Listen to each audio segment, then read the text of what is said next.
आज दानिश भाऊचा बर्थडे आहे आणि दानिश भाऊला वाढदिवसाच्या हार्दिक हार्दिक शुभेच्छा. आज बड्डे झालं काय हे बघायचं असेल तर व्हिडिओ पूर्ण बघा. तर राम राम पब्लिक. सकाळी सकाळी गँग तयार झाली गाडी भरायला आणि त्यात मग काय थोडंसं काहीतरी इकडं तिकडं झालं नाही तर लगेच मला मारायला सुरुवात झाली.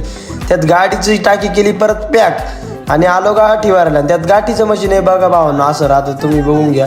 त्यानंतर आलो गाडी खाली करायला, गाडी बिडी खाली करायला आलो. नंतर काय एक गाडीची आम्ही वाट पाहत थांबलो इथं. मग काय गाडीला आज एकच ट्रिप होती. मग संध्याकाळ झाली आणि संध्याकाळी निघालो कुठं तर आपल्या मित्राचा होता वाढदिवस. मग काय सगळे आमचे 10वीची बॅच सगळी निघाली. त्यात ही म्हणे लय भारी टेस्ट आहे, म्हटलं चला बघूनच घेऊ.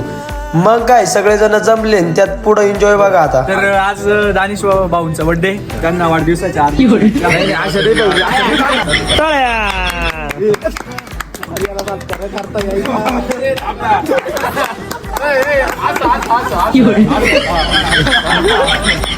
मग काय मी पण केला त्याचा सत्कार आणि बाकी सगळ्यांनी पण केला. पण एवढ्या ब्लॉग मध्ये घेता काय आलं नाही. नंतर येते जेवणाची बारी. आता जेवताना पडले वाटे कारण की तिकडं होतं मटणाची भाजी ना आम्ही दोघं आहे इकडं व्हेज खाणार आहे. तर मग काय आम्ही खाल्लं व्हेज. मग खाऊन पिऊन झालं आता निघालो घरी. आता भेटूया उद्याच्या ब्लॉगला.